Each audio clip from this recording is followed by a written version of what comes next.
नमस्कार दोस्तों, good morning.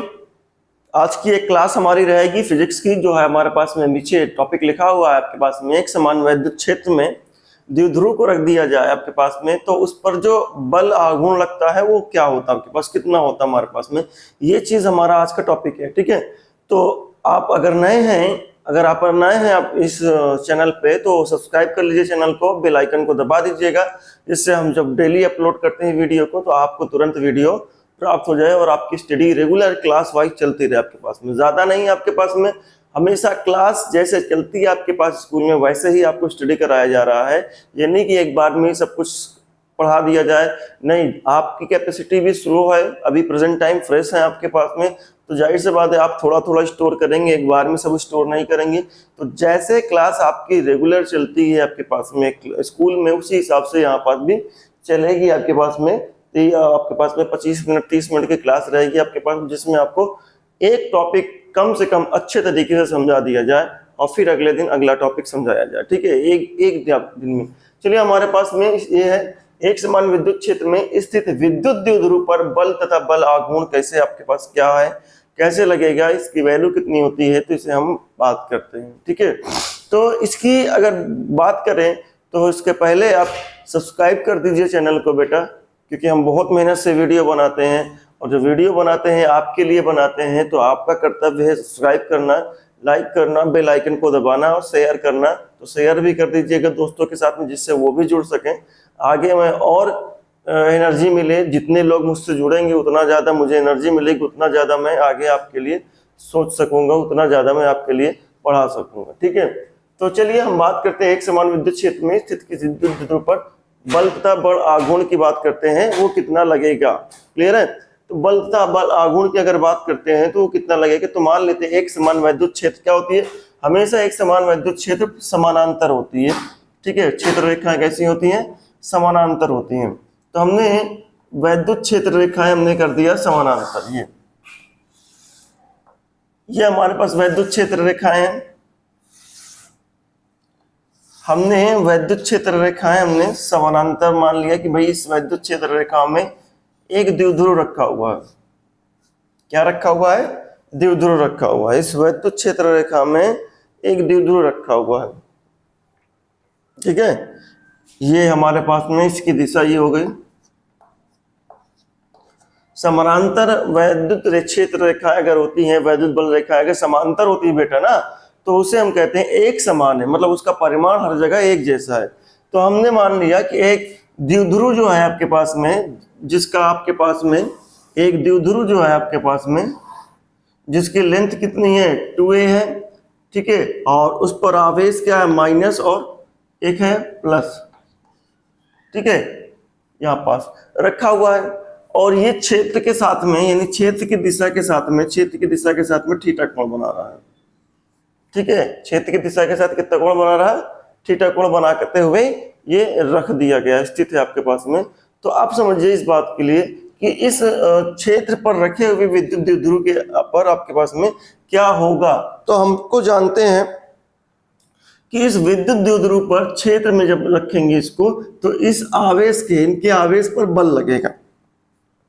बल कैसा लगेगा मैं आपको बता देता हूं, क्योंकि आपको लगता है कि सर डायरेक्ट बल कैसे निकालेंगे हम। तो मान लेते हैं एक बहुत बड़ा आवेश है।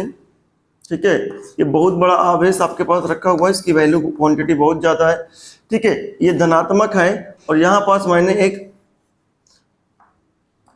परीक्षण आवेश धनात्मक का रख दिया, और यहाँ पास मैंने परीक्षण आवेश जो है वो ऋणात्मक का रख दिया। समझिएगा, ये धनात्मक का आवेश है, मैंने आपसे बताया था कि इस धनात्मक आवेश से वैद्युत क्षेत्र रेखाएं बाहर निकलेंगी।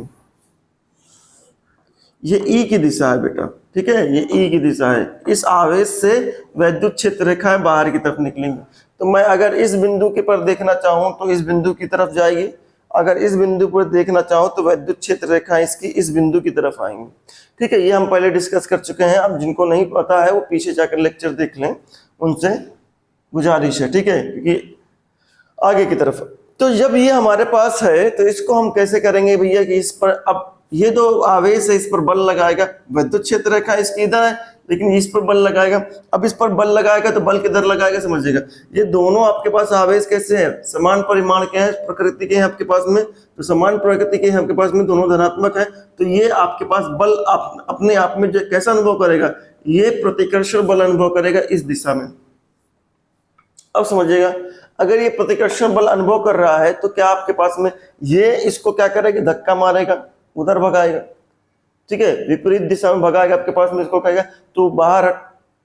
अब इस पर अगर देखा जाए ऋणात्मक आवेश है, ठीक है, ये वाला आवेश इस पर बल लगाएगा, क्या है, अपनी तरफ खींचेगा इसको, ठीक है। तो अगर मैं देखूं तो इस पर जो बल लग रहा है, इस पर जो बल लग रहा है वो वैद्युत क्षेत्र की दिशा में लग रहा है, और इस पर जो बल लग रहा है वो वैद्युत क्षेत्र की विपरीत दिशा में लग रहा है। समझ में आया? अगर ऋणात्मक आवेश पर बल लगेगा तो वैद्युत क्षेत्र की विपरीत दिशा में लगेगा, और अगर धनात्मक आवेश पर बल लगेगा वो वैद्युत क्षेत्र की दिशा में बल लगेगा। ये ध्यान रखिएगा, क्योंकि इस टॉपिक को समझना है तो आपको ये ध्यान रखना है आपके पास में। तो आई होप आपको समझ में आया होगा, ठीक है।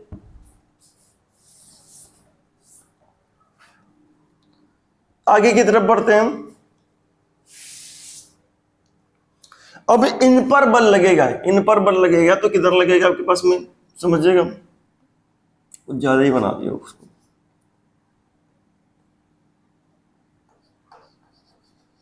ठीक है। इस पर जो बल लगेगा, समझना इस बात को बेटा, इस पर जो बल लगेगा वो ये धनात्मक आवेश है, वैद्युत क्षेत्र की दिशा है, इस पर जो बल लगेगा वो क्षेत्र की दिशा में लगेगा, ठीक है। और इस पर जो बल लगेगा, क्षेत्र ऐसे है, इसके विपरीत दिशा में लगेगा, ठीक है। और बल कितना लगेगा, बल लगेगा F बराबर EQ, ठीक है। और इस पर भी बल लगेगा F बराबर EQ, ठीक है। अब दोनों ही बल क्या है, समान परिमाण, परिणाम क्या है इनका, परिमाण क्या आपके पास समान है। अब ये दोनों ही बल समान परिमाण के हैं और विपरीत दिशा में है, तो दोनों एक दूसरे को क्या करेंगे, खत्म कर देंगे, दोनों ही एक दूसरे को क्या कर देंगे, खत्म कर देंगे, ठीक है। अब दोनों ही एक दूसरे को क्या कर देते हैं, खत्म कर देते हैं, तो क्या होगा, लेकिन खत्म करने से इनका इफेक्ट खत्म नहीं हो पाता है। बल विपरीत दिशा में लग रहे हैं, ठीक है, एक उधर लग रहा है और एक इधर लग रहा है, दोनों विपरीत दिशा में है, और परिणाम जिनका जो आपके पास में वो क्या आपके पास समान है, ठीक है। आपके पास इनका जो परिमाण है वो क्या है, समान है, ये भी F बराबर EQ है, वो भी F बराबर EQ है, ठीक है। क्योंकि वैद्युत क्षेत्र E में ही रखा हुआ आपके पास में, तो वैद्युत क्षेत्र E में रखा हुआ है, तो बल कितना लगेगा, F बराबर EQ, ये भी कितना लगेगा, F बराबर EQ। दोनों विपरीत दिशा में बल लग रहे हैं, दोनों ही विपरीत दिशा में अगर बल लग रहे हैं तो दोनों एक दूसरे को खत्म कर देंगे। इसका मतलब इस द्विध्रुव पर बल क्या हो जाएगा, शून्य हो जाएगा, ठीक है। इस द्विध्रुव पर बल क्या हो जाएगा, शून्य हो जाएगा, बलों का कुल इफेक्ट क्या हो जाएगा, शून्य हो जाएगा। लेकिन इन बलों की क्रिया की वजह से, इन बलों की क्रिया की वजह से इस पर बल आघूर्ण उत्पन्न हो जाएगा। क्या उत्पन्न हो जाएगा, बल आघूर्ण उत्पन्न हो जाएगा। इन बलों के खत्म होने से, खत्म तो हो जाएगा, लेकिन इन बलों की क्रिया की वजह से, जो विपरीत क्रिया आपके पास विपरीत दिशा में लग रहे हैं आपके पास में, इन बलों की क्रिया की वजह से इस पर बल आघूर्ण उत्पन्न हो जाएगा। बल आघूर्ण उत्पन्न हो जाएगा तो ये द्विध्रुव रोटेट करने की कोशिश करेगा, ठीक है, रोटेट करने की कोशिश करेगा। बल आघूर्ण क्या करता है, किसी भी वस्तु को, किसी भी चीज को रोटेशन प्रोवाइड कराता है, घुमाता है। तो ये बल आघूर्ण क्या करेगा, इसको रोटेट करने की कोशिश करेगा आपके पास में। तो रोटेट करने की कोशिश करेगा तो क्या करेगा, ये जो आवेश है, ये जो अब द्विध्रुव रखा है, इस द्विध्रुव को क्षेत्र की दिशा में लाने की कोशिश करेगा, ठीक है, क्षेत्र की दिशा में लाने की कोशिश करेगा। समझिए बात, ये क्षेत्र की दिशा में जब ला लेगा तो पूरा का पूरा ये संतुलित हो जाएगा आपके पास में। तो यहाँ पर जो आपके पास बल कार्यरत है आपके पास में, विपरीत दिशा होने की वजह से वो खत्म हो जाते हैं, और उनकी वजह से यहाँ पास क्या हो जाता है, एक बल आघूर्ण उत्पन्न हो जाता है, ठीक है बेटा जी। आई होप आपको समझ में आया होगा। अब वो बल आघूर्ण कितना है उसी के कैलकुलेशन करना है।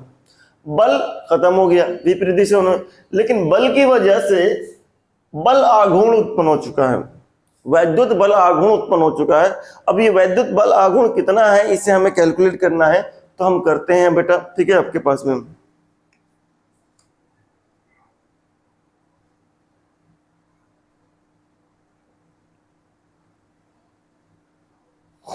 चलिए मान लेते हैं एक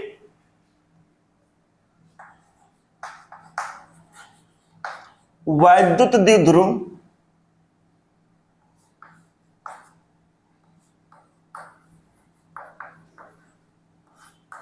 वैद्युत द्विध्रुव, ठीक है, आपके पास -q और +q,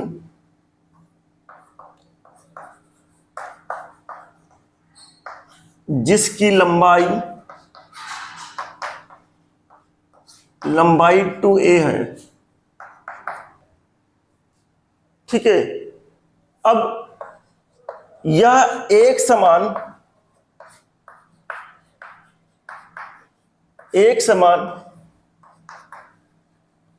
वैद्युत क्षेत्र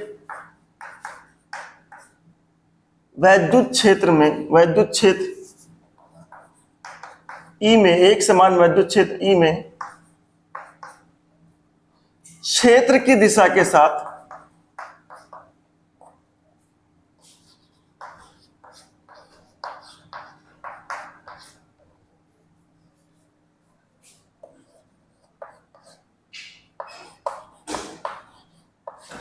थीटा कोण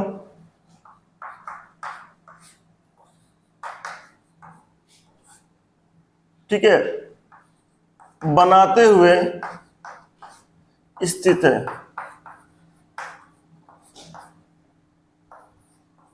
ठीक है बेटा।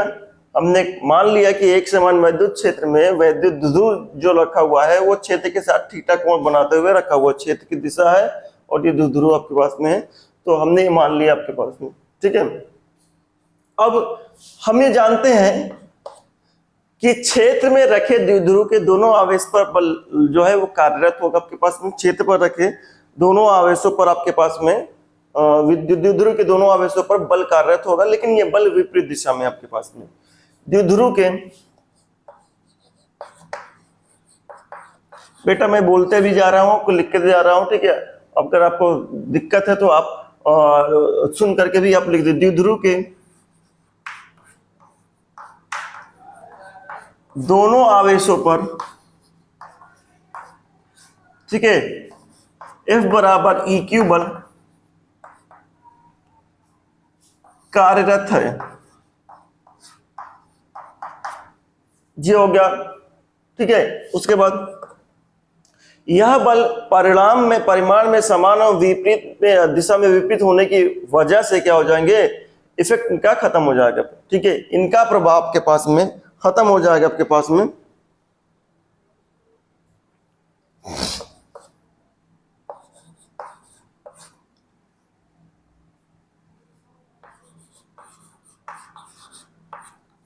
यह बल का प्रभाव आपके पास में परिणाम में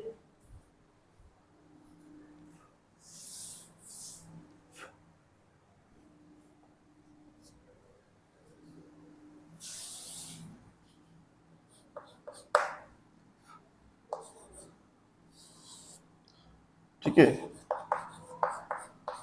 बलों का परिमाण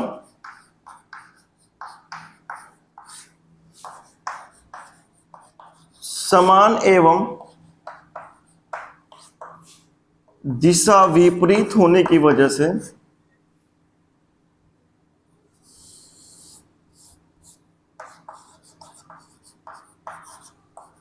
विपरीत दिशा होने की वजह से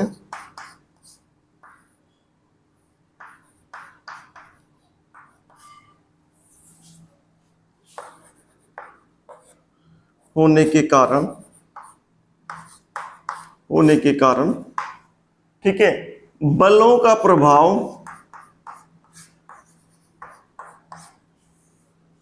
शून्य होगा,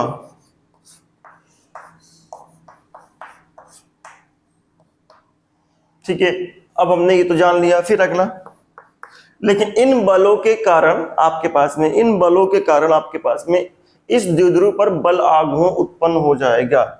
इन बलों के कारण,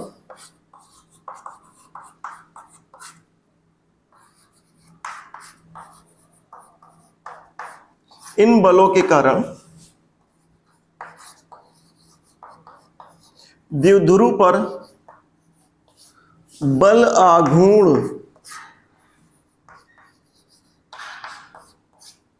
उत्पन्न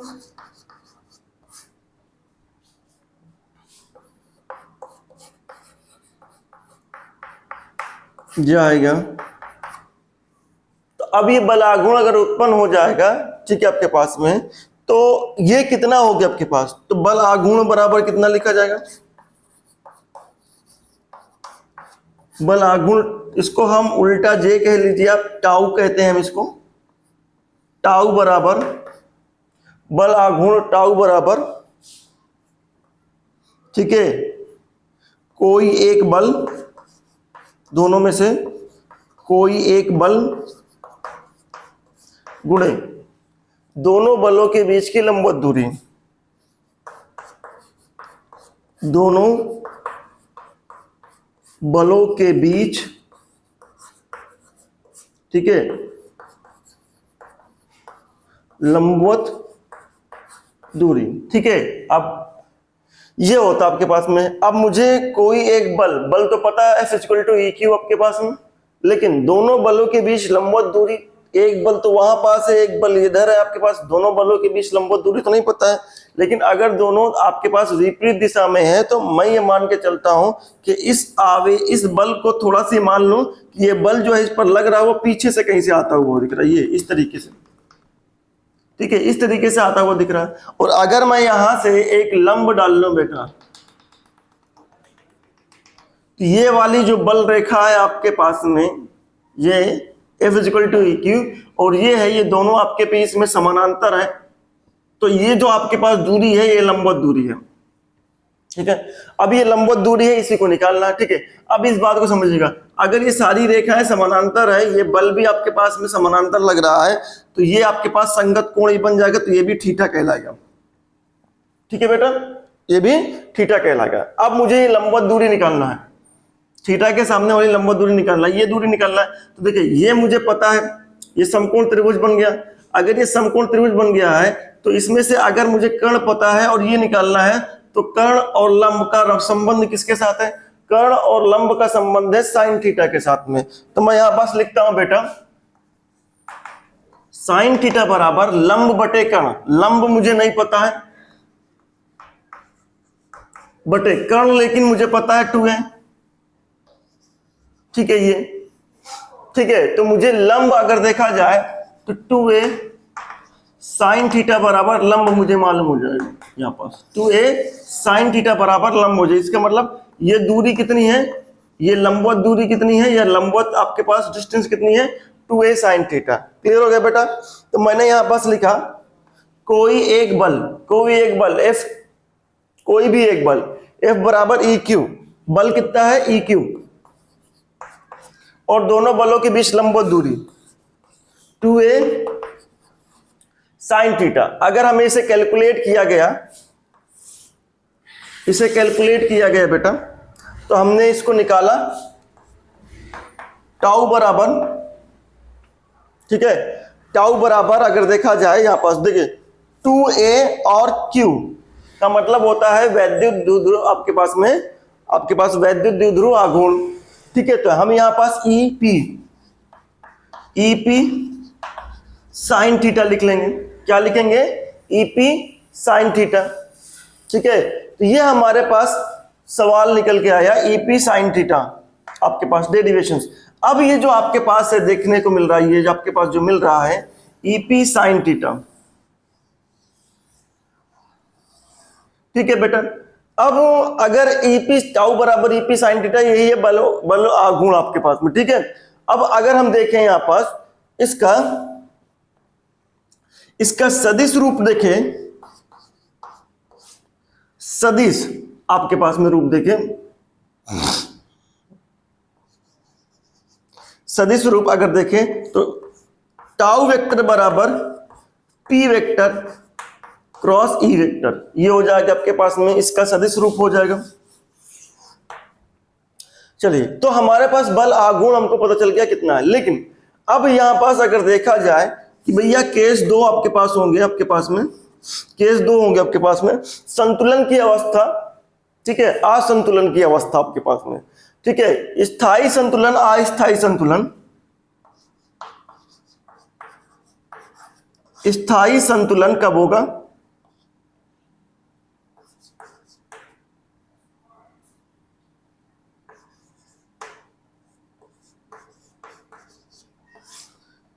स्थायी संतुलन कब होगा इस समझते हैं। स्थायी संतुलन का मतलब क्या होता है कि आपके पास में जब द्विध्रुव जो है वो आपके पास में घूम करके क्षेत्र की दिशा में आ जाए, क्षेत्र की दिशा में आ जाएगा, ठीक है।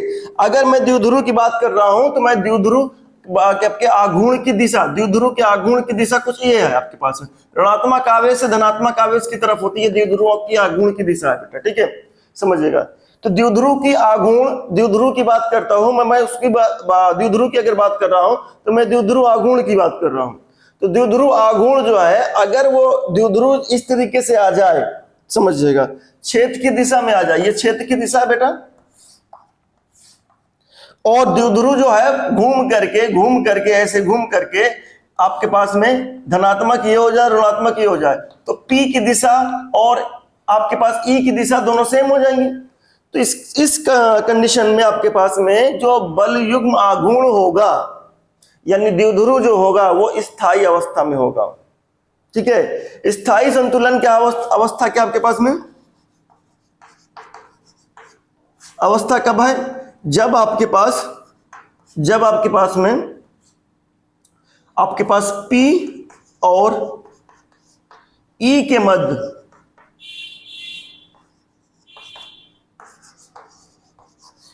मध्य थीटा बराबर क्या हो? 0, तब ये होगा।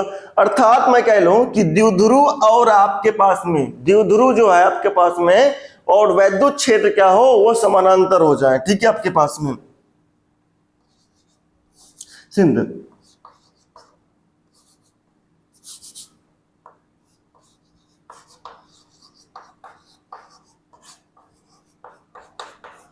और क्षेत्र एक ही दिशा में हो जाए,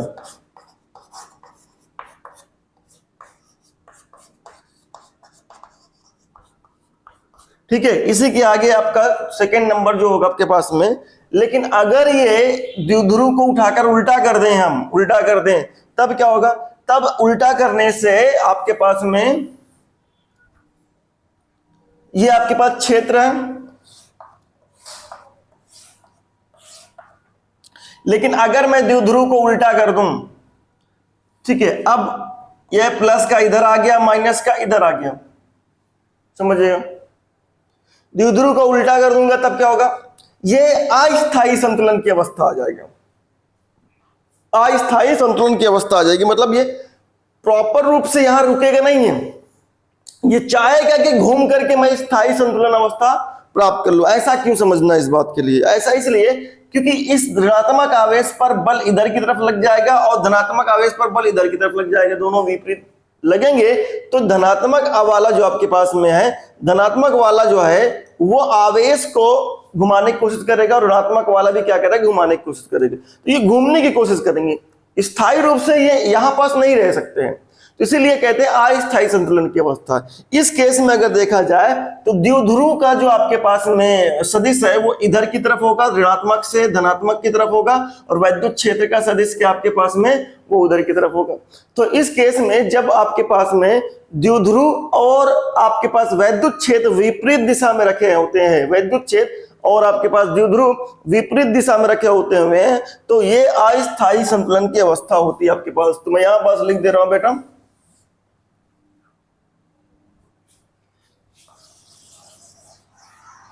ठीक है, जब द्विध्रुव और क्षेत्र, ठीक है, आपके पास में विपरीत दिशा में है, दिस अर्थात थीटा बराबर क्या है 180 डिग्री। ठीक है, हम जब द्विध्रुव और क्षेत्र विपरीत दिशा थीटा बराबर 180 डिग्री पर हो तो ठीक है द्विध्रुव असंतुलित अस्थायी संतुलन होगा आपके पास। ठीक है,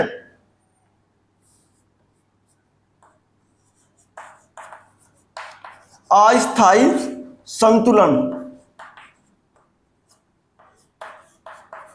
संतुलन में होता है आपके पास में। ठीक है, आगे लिख लीजिएगा, अस्थायी संतुलन में होता है। आई होप आपको समझ में आया होगा। ठीक है, पूरा मैंने डिटेल एक्सप्लेनेशन दे दिया।